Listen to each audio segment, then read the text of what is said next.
بسم اللہ الرحمن الرحیم۔ اردو ریڈیو میں خوش آمدید۔ بات سن شکیلہ بہن، ڈاکٹر صاحب کے ہاں تو ملازمہ رکھی بھی گئی ہے۔ چاچا عبداللہ کی بیٹی سریا کی چھوٹی بیٹی یاد نہیں ہے تجھے؟ ہاں، اس کا کم بخت شوہر شیدہ چار بیٹیاں پیدا کی اور پھر بیٹیوں کی لائن لگا کر بیٹیوں کو سریا کی گود میں پکڑا کر پہلے اسے گھر سے نکال دیا اور پھر پیچھے طلاق نامہ بھجوا دیا۔ بیچاری وہ کرتی تو کیا کرتی، خود بھی محنت مزدوری کر رہی ہے اور اس کی بچیاں بھی کر رہی ہیں۔ میں نے کہا، آپا فرہندہ، اور کہیں تمہارا ہاتھ نہیں لگتا جہاں تم مجھے کام کاج دلا سکو؟ میں بہت پریشان ہوں، 2 بیٹیاں ہیں اور 1 بیٹا، بچے بھی چھوٹے ہیں، وہ تو محنت مزدوری بھی نہیں کر سکتے۔ تجھے تو معلوم ہے، باپ دنیا سے چلا جائے اور بھائیوں کی شادیاں ہو جائیں تو بھائی ویسے ہی پرائے ہو جاتے ہیں۔ بھابیاں نندو کو کہاں برداشت کرتی ہیں؟ آپا فرہندہ بولی، آئے ہائے، نعمت بھائی دنیا سے چلے گئے تو کیا ہوا؟ حسینہ باجی تو زندہ ہے نا؟ حسینہ باجی تیری ماں کچھ نہیں کہتی انہیں؟ میں نے کہا، فرہندہ آپا، میں بیوہ ہوں اور 3 بچوں کا ساتھ ہے، میں بچوں کو ہی سنبھال لوں تو بڑی بات ہے۔ ماں نے تو بھائیوں کے پاس ہی رہنا ہے۔ ماں بھی بھابیوں کو کہہ سکتی ہے، میں نہیں چاہتی کہ میری وجہ سے بھابیوں کے ساتھ ماں کے تعلقات خراب ہوں۔ میرا کوئی بندوبست ہو جاتا تو۔ آپا فرہندہ نے میری بات کاٹتے ہوئے کہا، توبہ ہے، کیا زمانہ آ گیا ہے، اپنے خون سفید ہو گئے، بندہ کسی سے کیا گلہ کرے۔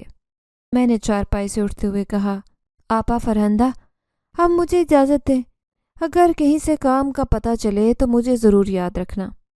آپا فرہندہ نے جواب دیا، ہاں ضرور بتاؤں گی، لیکن ایک بات میں کہہ دیتی ہوں کہ تم خود بھی کوشش کرتی رہو، صرف میرے آسرے پر نہ رہنا۔ میں نے کہا، جی وہ تو میں کر رہی ہوں۔ آپا فرہندہ سے اجازت لے کر میں گھر کی طرف چل پڑی۔ میرے والد صاحب نے ساری زندگی مزدوری کر کے ہماری پرورش کی تھی۔ میرے 2 بھائی، ایک مجھ سے بڑا ہے اور دوسرا مجھ سے چھوٹا، دونوں ہی شادی شدہ ہیں۔ بڑے بھائی کے تو 4 بچے بھی ہیں اور چھوٹے بھائی کا 1 بچہ ہے۔ دونوں بھائی فیکٹری میں ملازم ہیں، وہاں محنت مزدوری کر کے گھر چلا رہے ہیں۔ فیکٹری میں اوور ٹائم لگاتے ہیں تو مہینہ آسانی سے گزر جاتا ہے۔ ان کے تو خود کے ایسے حالات نہیں ہیں کہ اپنے 3 بچوں کا بوجھ بھی بھائیوں پر ڈال دیں۔ میرا 1 بیٹا اور 2 بیٹیاں ہیں۔ بیٹا 7 سال کا ہے اور بیٹیاں چھوٹی ہیں۔ شوہر کے دنیا سے جانے کے بعد کچھ عرصہ تو میرے سسر نے اپنے پوتے پوتیوں کا خرچہ برداشت کیا، لیکن اب انہوں نے بھی صاف کہہ دیا ہے کہ ان کی گنجائش نہیں ہے۔ شوہر کو دنیا سے گئے 6 ماہ ہو چکے ہیں۔ اب تو بھابیاں بھی اٹھتے بیٹھتے اپنے شوہروں کے احسان جتانے لگتی ہیں۔ غریب اور کچی آبادی سے تعلق رکھنے والے ہمارے جیسے لوگوں کی آخر کیا زندگی ہے؟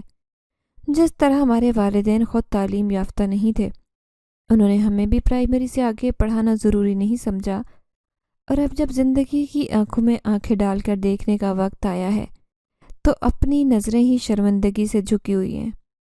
جب کوئی قابلیت ہی نہیں تو مشکلات کا مقابلہ کس طرح کیا جائے؟ یہ وقت بہت مشکل تھا، کوئی راستہ دکھائی نہیں دے رہا تھا۔ مجھے جلد از جلد اپنے بچوں کے کھانے پینے کا انتظام کرنا تھا، ورنہ جو دونوں بچے اسکول جاتے تھے بڑے، حالات ایسے بن گئے تھے کہ ان کا اسکول جاری رکھنا بھی مشکل لگ رہا تھا۔ بچے پہلے ہی سرکاری اسکول میں پڑھ رہے تھے، لیکن اب حالت یہ ہو چکی تھی کہ سرکاری اسکول کا معمولی خرچ اٹھانے کے لیے بھی پیسے نہیں بچے تھے۔ خیالات کے بھنور میں پھنسے گھر آ گیا۔ میں دروازہ کھولے اندر داخل ہوئی، کیا دیکھتی ہوں کہ چھوٹی بیٹی زمین پر بیٹھی رو رہی ہے۔ میں بھاگتی ہوئی بیٹی کے پاس پہنچی، اسے گود میں اٹھایا۔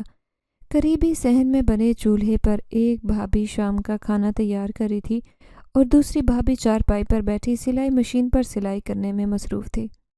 میں نے بڑی بھابھی سے کہا، بھابھی، میری بیٹی کتنا رو رہی تھی، کسی بچے کو ہی کہہ دیتی کہ اسے گود میں اٹھا لیتا۔ بڑی بھابھی بولی، شکیلہ، کوئی بچہ تمہیں یہاں نظر آ رہا ہے؟ سب ٹیوشن پڑھنے گئے ہوئے ہیں، وہاں سے آ کر قرآن پاک پڑھنے جائیں گے۔ میں کھانا پکاؤں یا تمہاری بچی سنبھالوں؟ تم تو گھر سے کیا نکلتی ہو، واپس آنے کا نام نہیں لیتی۔ میں نے کہا، امی کہاں ہیں؟ وہ بولی، امی اوپر چھت والے کمرے میں عصر کی نماز پڑھ رہی ہیں۔ یہ سن کر میں بیٹی کو گود میں اٹھائے چھت والے کمرے کی طرف چل پڑی۔ پیچھے سے بڑی بھابھی بولی، ہماری شکایت لگانے سے کچھ حاصل نہیں ہوگا۔ میں چھت پر پہنچی، امی جان نماز پر بیٹھی تسبیح پڑھ رہی تھی۔ میں کرسی پر بیٹھ گئی۔ میں نے کہا، امی، کیا اس گھر میں میری بچی کو کوئی کچھ نہیں لگتا؟ 3 سال کی بچی کو روتی ہوئی گود میں لے لیتا، مطلب میں گھر پر نہ ہوں تو پتہ نہیں میری بچی کے ساتھ کیا ہوتا رہے۔ امی نے تسبیح ختم کی، خود پر پھونکا، پھر میری طرف پھونک مارنے کے بعد بولی، خدا نہ خواستہ شکیلہ، کیسی بات کر رہی ہے؟ چھوٹی نے کچھ دیر پہلے ہی رونا شروع کر لیا ہے۔ میں نماز پڑھ رہی تھی، ورنہ میں اٹھا لیتی۔ سب بچے ٹیوشن لینے گئے ہوئے، اکیلی تھی اس لیے رونے لگ گئی، تو بات کو اتنا کیوں بڑھا رہی ہے؟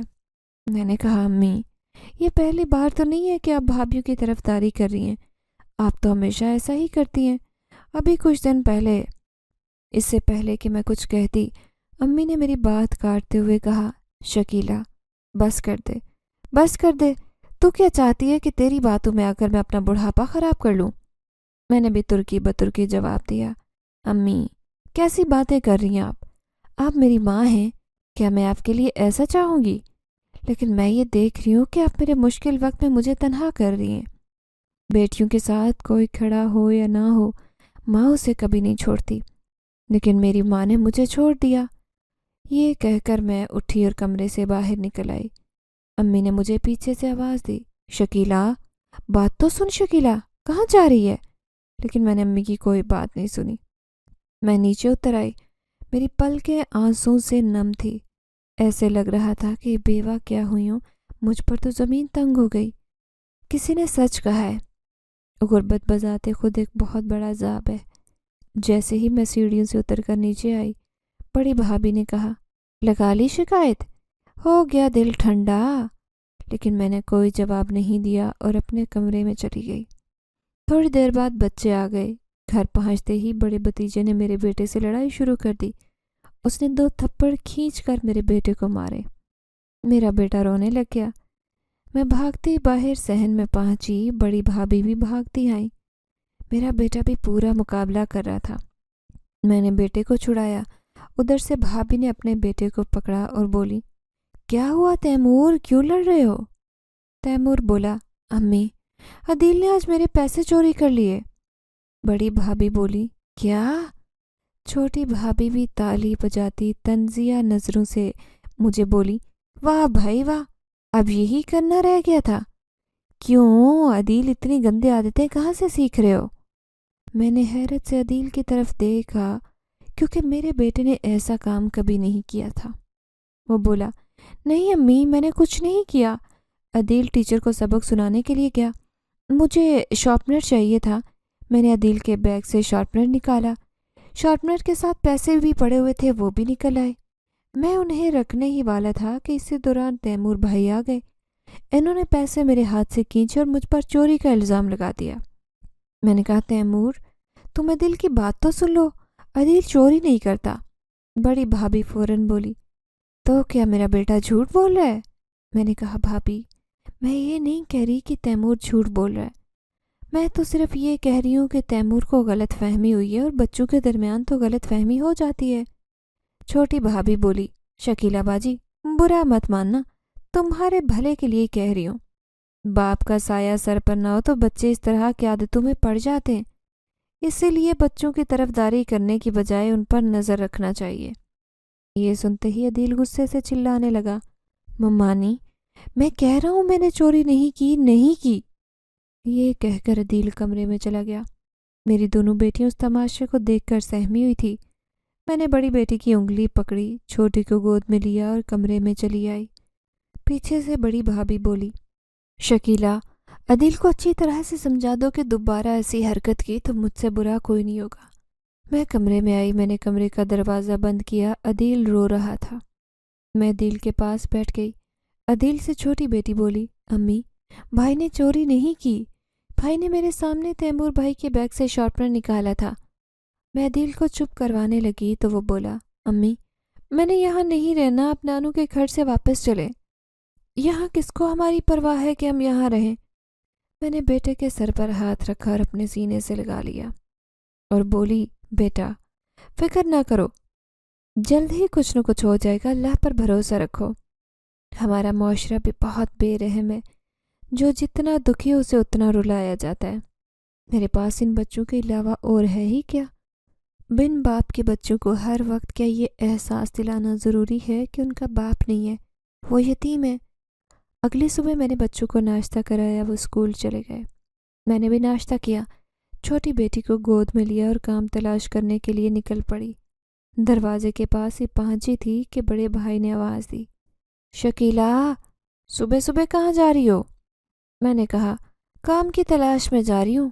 بھائی بولے، چھوٹی کو کیا ساتھ لے کر پھرتی رہو گی؟ اسے گھر چھوڑ جاؤ۔ میں نے کہا، بھائی، گھر چھوڑ دیا تو سارا دن روتی رہے گی۔ یہ کہہ کر میں گھر سے باہر نکل آئی۔ گرمی کی آمد تھی، آج ارادہ کیا کہ علاقے سے تھوڑا باہر جاؤں گی۔ ہسپتال، بنگلے، اسکول، ہر جگہ جاؤں گی۔ گاڑیوں کا شور، کہیں لوگوں کے قہقہے تھے تو کہیں چہروں پر پریشانی تھی۔ ہسپتالوں میں تو پریشان لوگوں کا ہجوم دیکھا، کچھ تو ایسے پریشان حال دیکھے کہ جیب میں پیسے نہیں تھے لیکن بیماری انہیں آہستہ آہستہ اندر سے کھاتی جا رہی تھی۔ میں نے یہ دیکھا تو اللہ کا شکر ادا کیا کہ یقیناً ہمیں جس حال میں اللہ نے رکھا ہے بہت بہتر رکھا ہے، ضرور اس مشکل میں بھی آسانی ہوگی۔ پورے دن کی تلاش کے بعد بیٹی کو گود میں لیے پیدل گھر جا رہی تھی۔ چل چل کر پاؤں بھی شل ہو چکے تھے کہ ایک اینٹ بنانے والے بھٹے کے قریب سے گزری۔ بیٹی کو پیاس لگی ہوئی تھی، وہ بھی کافی دیر سے مسلسل رو رہی تھی۔ وہیں چارپائی پر دو آدمی بیٹھے ہوئے تھے، ان کے قریب چھوٹی میز پر جگ میں پانی پڑا تھا۔ میں نے پانی دیکھا تو ان کے پاس گئی۔ میں نے کہا، بھائی، ایک گلاس پانی مل جائے گا؟ بیٹی کو بہت پیاس لگی ہے۔ ایک آدمی نے بولا، کیوں نہیں بہن جی۔ اس نے جلدی سے گلاس میں پانی ڈالا اور میری طرف بڑھا دیا۔ میں بیٹی کو پانی پلانے لگی۔ وہ دونوں آدمی آپس میں بات کرنے لگے۔ چارپائی پر بیٹھا آدمی بولا، کل تک ایک بندہ چاہیے جو کام مکمل کروا سکے، کیونکہ ہم نے 3 دن تک یہ آرڈر مکمل کر کے دینا ہے۔ دوسرا آدمی بولا، میں کوشش کر رہا ہوں۔ یہ سنتے ہی میں نے جلدی سے کہا، آپ کو ملازم کی ضرورت ہے؟ ان دونوں آدمی نے پہلے تو ایک دوسرے کے منہ کی طرف دیکھا، پھر ان میں سے ایک نے کہا، جی، ہمیں اینٹیں بنانے کے لیے بھٹے پر ملازم کی ضرورت ہے جو 24 گھنٹے یہیں رہے اور آرڈر مکمل کروانے میں ہماری مدد کرے۔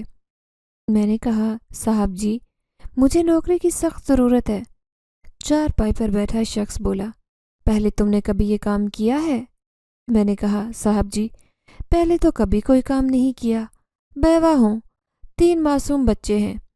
صرف اتنا کہہ سکتی ہوں کہ جلدی کام سیکھ جاؤں گی، جیسا کہیں گے ویسا کروں گی، بہت ساری دعائیں دوں گی۔ وہ چند لمحے سوچتے رہے، کچھ دیر بعد ایک شخص چارپائی سے کھڑا ہو گیا اور بولا، یہاں رہ لو گی؟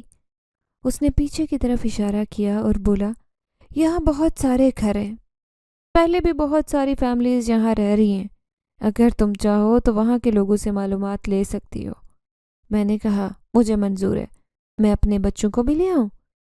دوسرا آدمی بولا، ظاہر ہے، بچے تمہارے بغیر تو نہیں رہیں گے، بالکل، تم بچوں کو بھی لے آؤ، روزانہ کی اچھی اجرت ملے گی، اچھا کام کرو گی تو اچھی اجرت ملے گی۔ میں نے حامی بھر لی۔ آج میں بہت خوش تھی، اللہ کا شکر ادا کیا کہ اللہ نے میرے لیے وسیلہ بنا دیا، وہ بڑا کار ساز ہے۔ میں یہ خوشخبری لے کر گھر پہنچی تو بھائیوں نے ہنگامہ کھڑا کر دیا، لیکن بھابیاں تو کب سے منتظر تھی کہ کب میں بچوں سمیت ان کی جان چھوڑ جاؤں۔ آخر بھابیوں نے میرے کام آسان کر دیا اور بھائیوں کو نہ چاہتے ہوئے بھی خاموش ہونا پڑا۔ اگلے دن صبح 8 بجے میں اپنا ضروری سامان اور بچوں کو لے کر بھٹے پر پہنچ گئی۔ بھٹے کے مالک نے اپنے مینیجر کو کہا کہ وہ مجھے میرا مکان دکھا دے۔ مینیجر مجھے ایک کمرے کے مکان میں لے گیا۔ ایک کمرے پر مشتمل کچا مکان تھا اور میں اور میرے بچوں کے لیے کافی تھا۔ بچوں کا اسکول یہاں سے دور تھا۔ میں نے بچوں کے لیے رکشہ لگوا دیا اور اس کے بعد میری زندگی کا دوسرا مشکل ترین دور شروع ہوا۔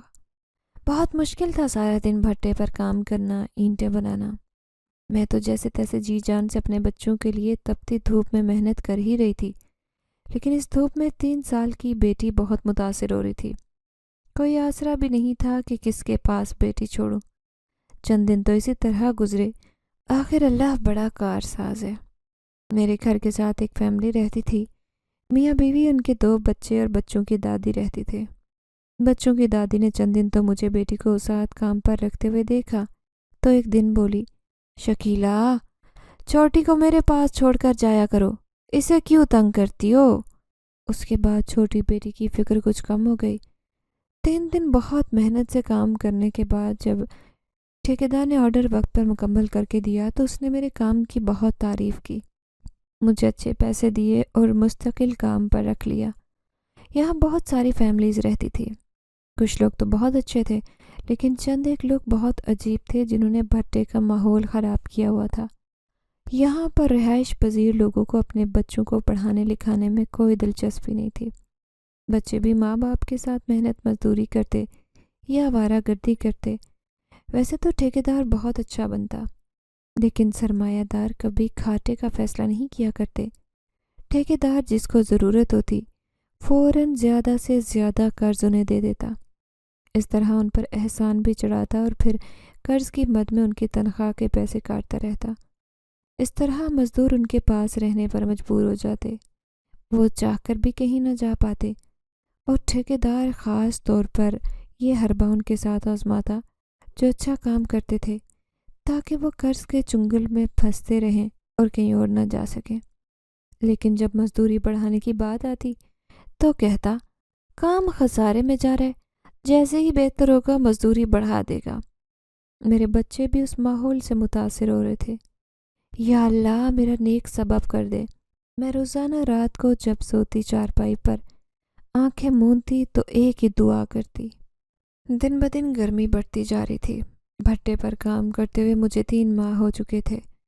آج دوپہر کے کھانے اور 2 گھنٹے آرام کا وقفہ ہوا۔ سب مزدور اپنے اپنے گھروں میں چلے گئے۔ میں نے بھی اپنا کام سمیٹا اور اپنے مکان کی طرف چل پڑی۔ راستے میں کیکر کا ایک بہت پرانا درخت تھا۔ اس درخت کے نیچے 1.5 سال کا بچہ رو رہا تھا۔ میں نے اس بچے کو دیکھا تو ٹھٹک کر رک گئی۔ میں نے آس پاس نظر دوڑائی مگر یہاں تو کوئی بھی نہیں تھا۔ اس بچے کو آج سے پہلے میں نے نہیں دیکھا تھا۔ میں بچے کے قریب گئی اور اسے گود میں اٹھا لیا۔ بچہ بری طرح سے رو رہا تھا۔ میں بچے کو چپ کروانے لگی۔ تھوڑی دیر بعد ایک عورت مجھے اپنی طرف آتی دکھائی دی۔ وہ میرے قریب پہنچی، اس نے بچہ اپنی گود میں لیا اور بولی، یہ میرا بچہ ہے۔ میں نے کہا، غضب خدا کا، کوئی ماں اپنے بچے کو کہیں بھی چھوڑ کر چلی جاتی ہے کیا؟ وہ بولی، میں کام سے گئی تھی۔ میں نے غصے سے کہا، کمال ہے، تم کام سے جاؤ گی تو اپنے بچے کو کہیں بھی بٹھا جاؤ گی تاکہ کوئی بھی اسے اٹھا لے جائے۔ وہ بولی، آپ بالکل ٹھیک کہہ رہی ہیں، مجھ سے غلطی ہوئی ہے۔ یہ کہہ کر وہ عورت چلی گئی۔ لوگ کس قدر لاپرواہ ہوتے ہیں، یہ سوچتے ہوئے میں اپنے مکان میں واپس آ گئی۔ بچے اسکول سے واپس آ کر کھانے کے بعد سو رہے تھے۔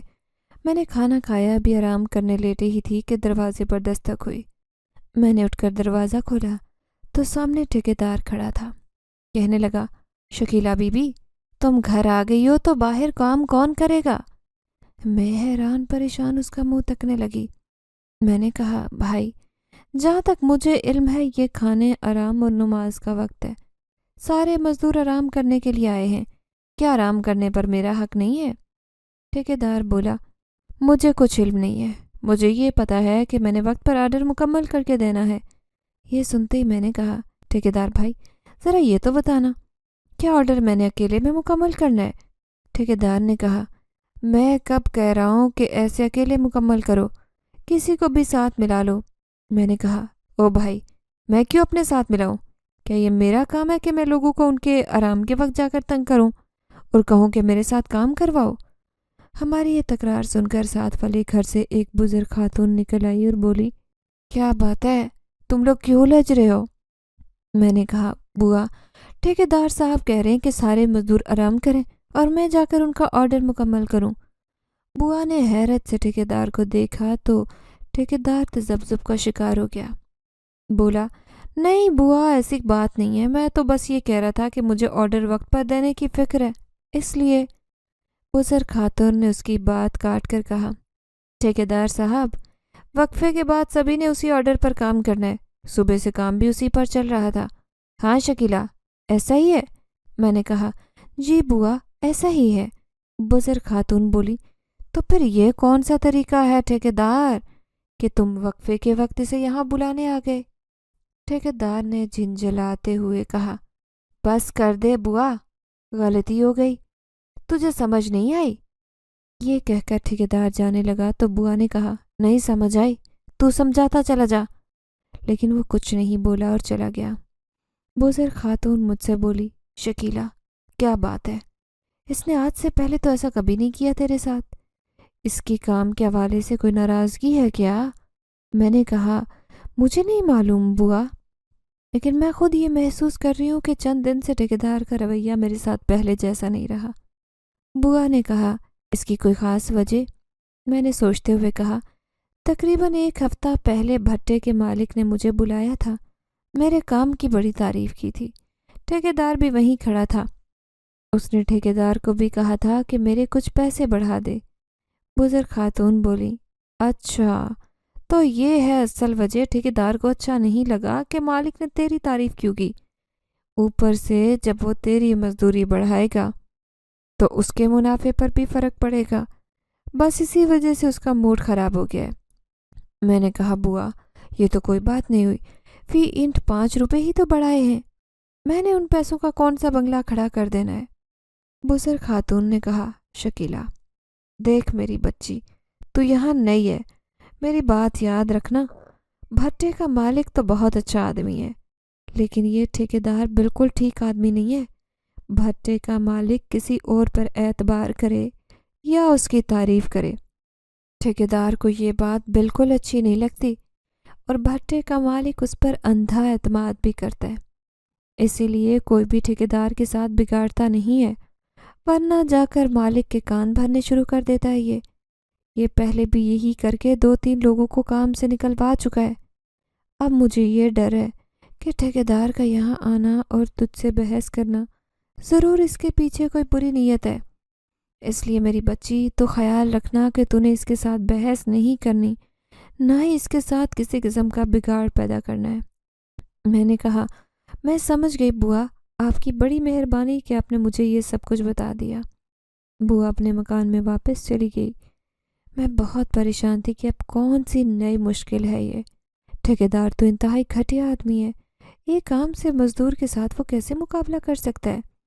دہاڑی دار مزدور بیچارہ تو صرف اتنا کما لیتا ہے کہ اپنا اور بچوں کا پیٹ پال سکے، اس کا مطلب ہے کہ ٹھیکیدار مالک کے ساتھ بھی غلط بیانی کرتا ہوگا۔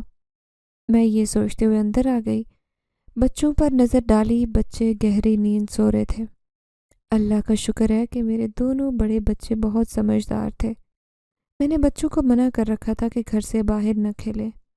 میرے مزدوری پر واپس جانے کے بعد بچے گھر کے اندر ہی کھیلتے اور چھوٹی بہن کو بھی سنبھال لیتے۔ یقیناً اللہ ہر مشکل میں اپنے بندوں کے لیے نیک اسباب پیدا کر دیتا ہے۔ وقت مقررہ پر میں مزدوری کے لیے نکلی تو کیکر کے درخت کے پاس مجھے وہی عورت مل گئی۔ میں اسے دیکھ کر رک گئی۔ وہ بولی، میں تمہارا شکریہ ادا کرنے آئی ہوں، میری غیر موجودگی میں تم نے میرے بچے کی فکر کی۔ میں نے کہا، مجھے تم پر اتنا غصہ آیا کہ میں تمہیں بتا نہیں سکتی، اگر بچے کو کچھ ہو جاتا تو بتاؤ تم کیا کرتی؟ وہ بولی، مجھے آپ کی بات بہت پسند آئی ہے، میں چاہتی ہوں کہ آپ کی کسی کام آ سکوں۔ میں نے مسکراتے ہوئے کہا، بہن میرے مسائل بہت زیادہ ہیں، میری مدد صرف اللہ ہی کر سکتا ہے اور وہ کر رہا ہے۔ میں شکریہ کہہ کر آگے بڑھی تھی کہ اس عورت نے مجھے پکارا، شکیلہ میری بات سنو۔ میں نے مڑ کر اسے دیکھا۔ میں نے کہا، تم میرا نام کیسے جانتی ہو؟ وہ بولی، بس یہی کسی سے تمہارا نام پوچھا ہے۔ میں نے کہا، بولو۔ وہ بولی، ٹھیکیدار کو تمہارا اتنا محنت کرنا پسند نہیں ہے، وہ پوری کوشش کر رہا ہے کہ تمہیں کام سے نکلوائے۔ میں نے کہا، لیکن وہ ایسا کیوں چاہتا ہے؟ وہ بولی، وہ اس لیے یہ نہیں چاہتا کہ مالک اس کے علاوہ کسی اور پر بھروسہ کرے۔ میں نے پوچھا، لیکن تم یہ سب کیسے جانتی ہو؟ یہ سن کر وہ چند لمحے خاموش رہی، پھر بولی، مجھے کہیں سے پتہ چلا ہے، اگر تمہیں میرا یقین نہیں تو خود پتہ کر لو، میں تو صرف مدد کرنا چاہتی ہوں۔ میں اسے حیرت سے دیکھ رہی تھی۔ وہ بولی، اب میں چلتی ہوں، اگر میری ضرورت ہوئی تو پھر آ جاؤں گی۔ یہ کہہ کر وہ چلی گئی اور میں کام کی طرف چل پڑی۔ میرا ذہن اسی اجنبی عورت کو سوچ رہا تھا۔ جو ہی بھٹے پر پہنچی تو ٹھیکیدار پہلے سے ہی کھڑا تھا، مجھے دیکھتے ہی بولا، شکیلہ بی بی، لگتا ہے کام میں تمہارا دل نہیں لگ رہا۔ میں نے کہا، بھائی میں صرف 10 منٹ لیٹ ہوئی ہوں گی، تم آج کل مجھ سے اتنا ناراض کیوں ہو؟ ٹھیکیدار بولا، میں اس کام کی وجہ سے پریشان ہوں، مجھے کل تمہارے گھر بھی آنا پڑا، ابھی بھی تم کہہ رہی ہو کہ میں ناراض کیوں ہوں؟ کل تمہیں کہنے کے باوجود تم آرام کر رہی ہو۔ میں نے کہا، ٹھیکیدار بھائی ناراض مت ہو، میں نے 10 منٹ کام لیٹ شروع کیا تو یہی ٹائم میں زیادہ لگا دوں گی، تمہیں شکایت کا موقع نہیں دوں گی۔ اتنے میں مالک کی گاڑی آ رکی، وہ گاڑی سے اتر آیا اور بولا، سناؤ بھائی کیسا کام چل رہا ہے؟ اس سے پہلے کہ میں کچھ بولتی ٹھیکیدار نے کہا، مالک کام اچھا چل رہا ہے، انشاءاللہ آرڈر وقت پر مکمل کر لیں گے۔ میں نے کہا، صاحب جی سارے مزدور محنت کر رہے ہیں لیکن اتنے بڑے آرڈر کو مکمل کرنے کے لیے کچھ وقت ملنا چاہیے، ہمارے پاس صرف 2 دن کا وقت ہے، میرا تو دل ہے کہ ہم آج رات بھی کام پر لگائیں۔ بھٹے کا مالک حیران پریشان مجھے دیکھنے لگا اور بولا، نہیں 2 دن کا وقت تو نہیں ہے، ابھی تو پورا 1 ہفتہ پڑا ہے، ہم نے اگلے اتوار کو یہ آرڈر ان تک پہنچانا ہے۔ میں نے ایک نظر ٹھیکیدار پر ڈالی، ٹھیکیدار بہت نروس نظر آ رہا تھا۔ میں نے فوراً کہا، صاحب جی ٹھیکیدار صاحب تو کہہ رہے تھے کہ ہم نے 2 دن میں کام مکمل کرنا ہے۔ بھٹے کے مالک نے ٹھیکیدار کو سوالیہ نظروں سے دیکھا تو وہ بولا، مالک صاحب میں تو بس یہی چاہ رہا تھا کہ ہم وقت سے پہلے ڈیلیوری کر دیں تاکہ مارکیٹ میں اچھا امیج بنا رہے۔ مالک نے کہا، سوچ تو تمہاری اچھی ہے افضل خان، لیکن مزدوروں کو اتنا کم وقت بھی نہ دو کہ وہ کام بھی نہ کر پائیں۔ ٹھیکیدار نے مؤدب انداز میں سر جھکا کر کہا، جی بالکل بجا فرمایا آپ نے۔ اس کے بعد مالک نے اچھے کام کرنے کی تلقین کی اور ٹھیکیدار کو ساتھ لیے چلا گیا۔ اب مجھے اس انجان عورت کی باتوں میں سچائی نظر آ رہی تھی۔ مجھے یہ علم نہیں تھا کہ اسے یہ باتیں کہاں سے پتہ چلی، لیکن اتنا ضرور اندازہ ہوا کہ اس کی باتوں کو سنجیدگی سے سوچنا چاہیے اور ٹھیکیدار کے بارے میں پتہ لگانا چاہیے کہ وہ کیا کرنا چاہ رہا ہے۔ ایسا نہ ہو کسی بہانے سے مجھے کام سے نکلوائے اور اس وقت میرے بس میں کچھ نہ ہو۔ پورا دن میں یہی سوچتی رہی کہ کیا کروں۔ مغرب کے بعد کام ختم کر کے گھر جانے لگی تو راستے میں وہی عورت مل گئی۔ اس سے پہلے کہ وہ کچھ کہتی میں نے کہا، تم راستے میں کیوں کھڑی رہتی ہو؟ وہ بولی، دراصل تمہیں ضروری بات بتانے آئی ہوں۔ میں نے کہا، بولو۔ اس نے کہا، تم ایسا کرو کہ بھٹے کے مالک کے کوٹھی پر جاؤ، دیکھنا وہاں سے تمہیں ٹھیکیدار کے خلاف ثبوت مل جائے گا۔ میں نے کہا، لیکن میرے بچے گھر پر اکیلے ہیں۔ وہ بولی، میں تمہارے گھر چلی جاتی ہوں، تمہارے آنے تک بچوں کا خیال رکھوں گی، لیکن تمہارا جانا ضروری ہے۔ میں چند لمحے دیکھتی رہی، پھر بولی، ٹھیک ہے میں چلی جاتی ہوں، لیکن تم میرا اتنا تو کام کر دو کہ میرے بچوں کو بتا دو کہ میں جلدی آؤں گی، وہ پریشان نہ ہوں۔ وہ بولی، ٹھیک ہے تم فکر مت کرو۔ مالک کی کوٹھی بھٹے کے قریب ہی تو تھی۔ کوٹھی کے باہر اندھیرا تھا۔ جیسے ہی میں کوٹھی کے قریب پہنچی مجھے ٹھیکیدار کی آواز سنائی دی۔ وہ اندھیرے میں کسی سے باتیں کر رہا تھا۔ میں چپ کر اس کی باتیں سننے لگی۔ ٹھیکیدار اس آدمی سے کہہ رہا تھا کہ اس آرڈر میں سے 10 لاکھ روپے بڑی آسانی سے کما سکتا ہوں، شرط صرف اتنی ہے کہ جس کمپنی کو ہم نے یہ آرڈر سپلائی کرنا ہے، ملک صاحب کی ملاقات کمپنی کے مالک سے کسی صورت نہیں ہونی چاہیے، اور یہ کام تم کرو گے تاکہ سارے معاملات کی ڈیلنگ خود کروں۔ اس ڈیل کے اصل کاغذات میرے کمرے میں پڑے، جبکہ یہ جعلی کاغذات میں نے بنوا لیے۔ یہ فائل میں ابھی ملک صاحب کے حوالے کروں گا۔ تم نے اتنا کرنا کہ مالک کی ملک صاحب سے ملاقات نہ ہو سکے تمہارے، باقی ملک صاحب کو میں خود سنبھالوں گا، وہ اندھا اعتماد کرتے ہیں۔ دوسرا آدمی بولا، کام ہونے کے ساتھ ہی آپ نے مجھے پیسے ادا کرنا ہوں گے۔ ٹھیکیدار نے کہا، تمہارے 2 لاکھ وقت پر مل جائیں گے، فکر مت کرو، اب جاؤ یہاں سے، کہیں کوئی دیکھ نہ لے۔ میں اندھیرے میں کوٹھی کی دیوار کے ساتھ ساری باتیں سن رہی تھی۔ یہ شخص کتنا خبیث تھا، یہ تو مالک کو بھی دھوکہ دے رہا تھا۔ مجھ جیسے مزدور تو کسی گنتی میں ہی نہیں آتے، تبھی تو یہ مالک کے قریب کسی کو نہیں ہونے دیتا۔ اسے ڈر تھا کہ اس کی جگہ کوئی اور نہ لے، اور مالک کو اس بات کا علم ہی نہیں تھا کہ ٹھیکیدار اعتماد کی چھری سے ہی اس کا گلا کاٹ رہا تھا۔ وہ آدمی چلا گیا اور ٹھیکیدار بنگلے میں داخل ہوا۔ میں نے ہمت کی اور میں بھی اندر داخل ہو گئی۔ اندر ملک صاحب صوفے پر بیٹھے تھے اور وہ ٹھیکیدار قریب کھڑا کسی فائل پر ان سے دستخط لے رہا تھا۔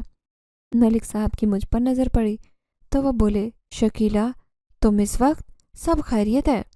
میں نے کہا، جی صاحب خیریت ہے، دراصل میں بیگم صاحبہ سے ملنا چاہتی ہوں، میرا دل کر رہا تھا۔ ملک صاحب نے مسکرا کر کہا، اوہ اچھا تو یہ بات ہے، لیکن بیگم صاحبہ اپنے گھر گئی ہیں، 2 دن بعد آئیں گی، 2 دن بعد آؤ گی تو وہ مل جائیں گی۔ میں نے کہا، ٹھیک ہے صاحب جی میں چلتی ہوں۔ پھر میں انہیں سلام کر کے نکل آئی۔ میں نے محسوس کیا کہ ٹھیکیدار منہ بنا کر مجھے دیکھ رہا تھا۔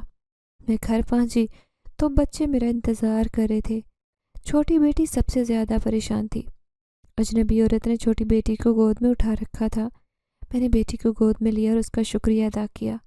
وہ مسکرائی اور بنا کچھ کہے جانے لگی تو میں نے کہا، مجھے یقین ہو گیا کہ تم میری ہمدرد ہو، لیکن یہ بتا دو کہ تم کون ہو اور یہ باتیں کہاں سے پتہ چلی ہیں؟ وہ مسکرا کر بولی، میں کل پھر آؤں گی، مجھے دیر ہو رہی ہے۔ یہ کہہ کر وہ چلی گئی۔ اگلے دن صبح سویرے میں فجر کی نماز پڑھ کر بچوں کے لیے ناشتہ بنانے لگی۔ اچانک وہی عورت دروازے سے اندر داخل ہوئی۔ میں اچانک اسے دیکھ کر ڈر گئی۔ میں نے کہا، تم اس وقت یہاں کیا کر رہی ہو؟ وہ بولی، ٹھیکیدار آج بھٹے کے مالک کو تمہارے خلاف ایک ثبوت دینے والا ہے تاکہ مالک تمہیں یہاں سے نکال دے۔ یہ سن کر میں کھڑی ہو گئی۔ میں نے کہا، یہ تم کیا کہہ رہی ہو؟ وہ بولی، میرے ساتھ اندر آؤ۔ میں اس کے ساتھ اندر آئی۔ بچے چار پائیوں پر سو رہے تھے۔ میرے پاس تو چند برتن اور ایک بکسا ہی تھا جس میں میرے اور بچوں کے چند کپڑے اور ضروری اشیاء پڑی ہوئی تھی۔ اجنبی عورت نے بکسا کھولا تو یہ دیکھ کر میری آنکھیں پھٹی کی پھٹی رہ گئی۔ بکسے کے اندر ٹیبلٹ پڑا تھا۔ یہ تو ملک صاحب کا تھا جو وہ کام کے دوران اپنے حساب کتاب کے لیے استعمال کرتے، لیکن یہ میرے گھر میں کیسے آیا؟ میرے چہرے پر ٹھنڈے پسینے آنے لگے۔ وہ بولی، تم ایک کام کرو، آج ملک صاحب نے کام کے وقت اسے ڈھونڈنا ہے، لیکن یہ نہیں ملے گا، پھر ٹھیکیدار تم پر الزام لگائے گا اور ملک صاحب کو یہ یہاں سے نہیں ملے گا۔ تم نے یہ کہنا ہے کہ تم نے ٹھیکیدار کے ہاتھ میں یہ کل دیکھا تھا، وہ اس پر کام کر رہا تھا، اس طرح تمہارا مالک ٹھیکیدار کے کمرے میں جائے گا۔ میں یہ ٹھیکیدار کے تکیے کے نیچے رکھ دیتی ہوں۔ میں نے کہا، لیکن یہ میرے گھر کیسے آیا؟ وہ بولی، صبح تمہارے بچے اسکول جاتے ہیں، چھوٹی بچی پڑوس کی بزرگ سنبھالتی ہے اس کو، تم تو ہوتی نہیں ہو گھر پر، تو یہ کون سا مشکل کام ہے؟ یہ کہہ کر وہ چل پڑی۔ دروازے کے پاس میں نے اس کا بازو پکڑا اور بولی، تم کون ہو؟ وہ مسکرا کر بولی، تمہارا یہ مسئلہ حل ہو جائے گا، پھر بتاؤں گی۔ یہ کہہ کر وہ چلی گئی۔ میں نے بچوں کے لیے ناشتہ بنایا۔ دونوں بچے اسکول چلے گئے۔ چھوٹی بیٹی کو نہلا دہلا کر میں نے صاف ستھرے کپڑے پہنائے۔ اتنے میں دروازے پر دستک ہوئی۔ میں نے دروازہ کھولا تو باہر ملک صاحب، ٹھیکیدار اور ایک شخص کھڑا تھا۔ انہوں نے اندر آنے کی اجازت مانگی۔ میں نے اجازت دے دی۔ ٹھیکیدار بولا، دیکھ شکیلہ، ہم تمہاری بہت عزت کرتے ہیں، لیکن بس ایک تسلی دینا چاہتے ہیں، وہ بھی اگر تم اجازت دو تو۔ میں نے کہا، کیسی تسلی؟ ٹھیکیدار بولا، کل ملک صاحب کا ضروری ٹیبلٹ گم ہو گیا، وہ وہیں بیٹھ کر کام کر رہے تھے جس جگہ تم کام کر رہی تھی، میں نے سوچا ہو سکتا ہے وہ تمہارے پاس ہو۔ یہ سنتے ہی میرے تو ہوش اڑ گئے۔ اجنبی عورت کی ایک ایک بات سچ ہو رہی تھی۔ میں چلائی، ٹھیکیدار صاحب، تمہاری ہمت کیسے مجھ پر چوری کا الزام لگاؤ؟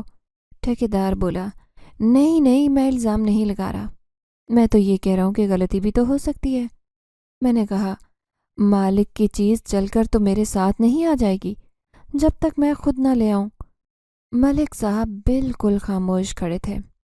شاید وہ یہ دیکھ رہے تھے کہ ٹھیکیدار جو مجھ پر الزام لگاتا ہے وہ سچ ثابت ہوتا ہے یا نہیں۔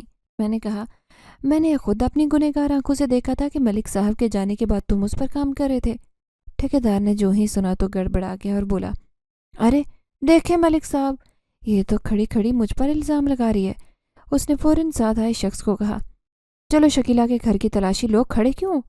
میں نے کہا، ملک صاحب، آپ نے میری کتنی مدد کی ہے کہ آپ کو لگتا ہے میں ایسا کر سکتی ہوں؟ اتنے میں وہ شخص باہر آیا اور بولا، ٹھیکیدار صاحب اندر تو نہیں ہے؟ ٹھیکیدار چہرے پر لگی نظر کی اینک ٹھیک کرتے ہوئے بولا، تم نے ٹھیک سے دیکھا ہے؟ یہ کہہ کر ٹھیکیدار خود کمرے میں گیا۔ میں نے کہا، لگتا ہے ٹھیکیدار صاحب زبردستی وہ میرے گھر سے برآمد کرنا چاہتے ہیں۔ ٹھیکیدار سیدھا بکسے کی طرف گیا۔ اس نے بکسے سے ہر چیز نکال کر چارپائی پر رکھی۔ اس کا بکسے کی اس طرح تلاشی لینے کے انداز نے اجنبی عورت کی کہی ہر بات پر سچ کی مہر لگا دی۔ وہ تلاشی لے کر فارغ ہوا تو ملک صاحب نے کہا، افضل خان، تمہاری تسلی ہو گئی تو چلیں؟ وہ شرمندہ نظر آ رہا تھا اور بولا، چلے۔ وہ لوگ جانے لگے تو میں نے پیچھے سے کہا، لیکن ملک صاحب میری تسلی نہیں ہوئی۔ ملک صاحب نے مڑ کر دیکھا۔ میں نے بھی کہا، میں بھی ٹھیکیدار کے کمرے کی تلاشی لینا چاہتی ہوں۔ یہ سنتے ہی ٹھیکیدار چڑ گیا اور بولا، تم مجھ پر چوری کا الزام لگا رہی ہو؟ میں نے کہا، نہیں، میں تو صرف تسلی چاہتی ہوں۔